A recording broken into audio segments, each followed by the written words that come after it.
This is the Transition, the world's first viable flying car approved by the FAA and ready to drive. It's the breakthrough creation of Dr. Carl Dietrich and his team at Terrafugia, Latin for escape from land. They've accomplished what has eluded inventors for nearly a century.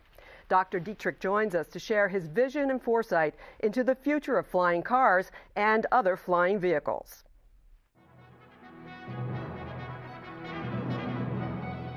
This is CEO Global Foresight with Marianne Kane, where innovations, cutting-edge trends, and CEO foresight come together on the future. Welcome to CEO Global Foresight. I'm Marianne Kane here with Carl Dietrich. Welcome, Carl. Thanks so much for having me on. My pleasure. In a sense, Carl, you basically have brought science fiction to life. You and your team have created the world's first viable flying car. It's going into commercial production. After a century of trying, what was the breakthrough for you and your team? What did you do differently? Well, we focused on the business plan, really. That was, I think, the biggest thing, because nothing comes together like this. No big change comes together like this in a vacuum. So it's a combination of factors. You have to have the right conditions in the marketplace. You have to have the right technology, and technology has advanced quite a bit in the past 30 to 40 years since the last time this was seriously attempted. And on top of that, you have to have the right regulatory environment. And it was that combination of factors that sort of came together and catalyzed the creation of Terrafugia. Amazing. Tell us about the vehicle's capabilities, its ability to drive, its ability to fly. One of the coolest things about it, I think, is the fact you can park it in your garage. So give us a sense of its capabilities. Well, the Transition is a single-engine, propeller-powered airplane, so it flies like a normal general aviation airplane, like a little Cessna. But it has the unique capability of being able to fold up its wings in about 20 seconds and drive down the road and park in your single-car garage. Runs on super unleaded automotive gasoline. It can drive at highway speeds on the road, getting better gas mileage than most cars on the road because of its lightweight and relatively aerodynamic shape. When you're flying in the air, you're flying almost twice as fast as you're driving at over 100 miles an hour. Amazing. So you can fill her up at your local gas station. Absolutely. What kind of safety precautions have been built into the vehicle? And I'm wondering, what kind of training do you have to pilot it?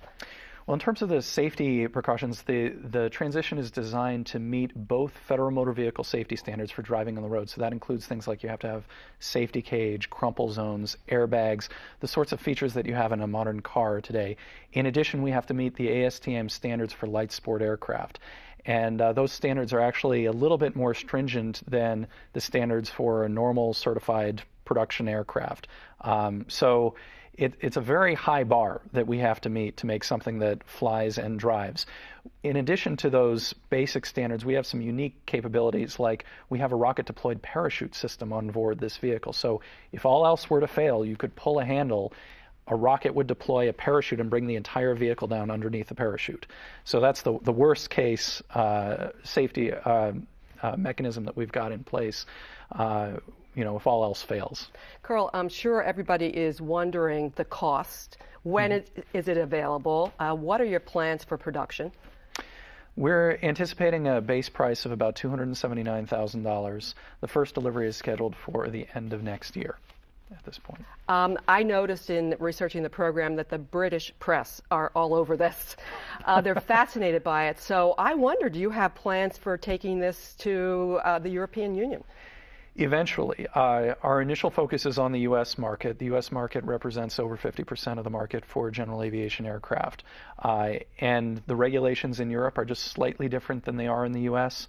And so we want to focus first and foremost on the U.S. market. Are there certain aspects, parts of the U.S. market that you are going to go after in a big way right out of the box? I'm wondering, states like Alaska, where people, more frequently are flying, these so-called flying communities. Absolutely.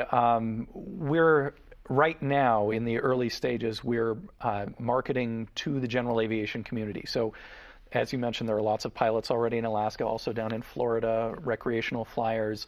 So we go to the trade shows and events like that that target those market segments, the people who already know how to fly. And so the barriers to adoption are very, very shallow.